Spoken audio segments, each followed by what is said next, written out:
Frères et sœurs, en ce 29e dimanche du temps ordinaire de l'année liturgique C, Jésus nous appelle à prier sans nous décourager, non pour remplir nos journées de mots, mais pour nous transformer intérieurement.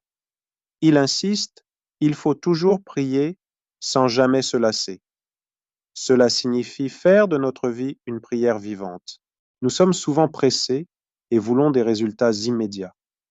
Cependant, Dieu agit dans la durée. La prière n'est pas une baguette magique, mais une école de fidélité. Beaucoup disent « je prie, mais rien ne change ». En réalité, la prière vise à nous transformer, pas seulement notre environnement. Certains abandonnent, trouvant la prière monotone, mais la vraie question est « pourquoi mon cœur se fatigue-t-il de parler à Dieu ?» Ce n'est pas Dieu qui se lasse de nous écouter, c'est nous qui perdons l'intérêt. Les textes d'aujourd'hui nous montrent ce que signifie prier sans se lasser. Dans la première lecture, Moïse lève les bras vers le ciel pendant que Josué combat. Ces bras levés symbolisent la prière comme un combat et il a besoin de ses frères pour le soutenir. Combien de chrétiens prient seuls, pensant que la prière isolée est suffisante? Moïse a eu besoin d'Aaron et de Hur. Une foi sans communauté s'essouffle rapidement. Moïse est resté fidèle à sa prière, sans chercher de nouveaux mots. C'est cette constance que Dieu bénit. Le psaume nous rappelle que notre secours vient d'en haut, et cette répétition devient une respiration spirituelle.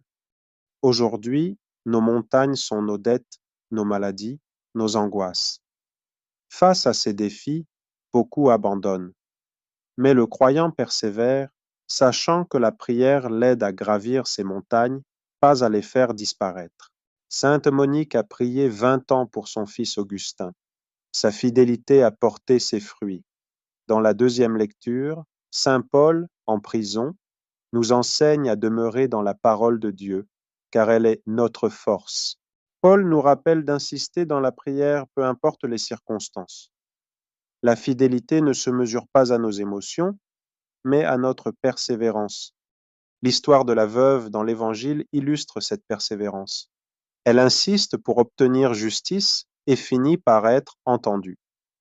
Jésus nous dit que si un juge injuste écoute, combien plus Dieu le fera pour ceux qui crient vers lui jour et nuit. Beaucoup abandonnent la prière non pas par manque de foi, mais parce qu'ils ne croient plus en leur propre valeur. Pourtant, la veuve prouve que l'insistance fait la différence. Certains critiquent l'Église pour ses prières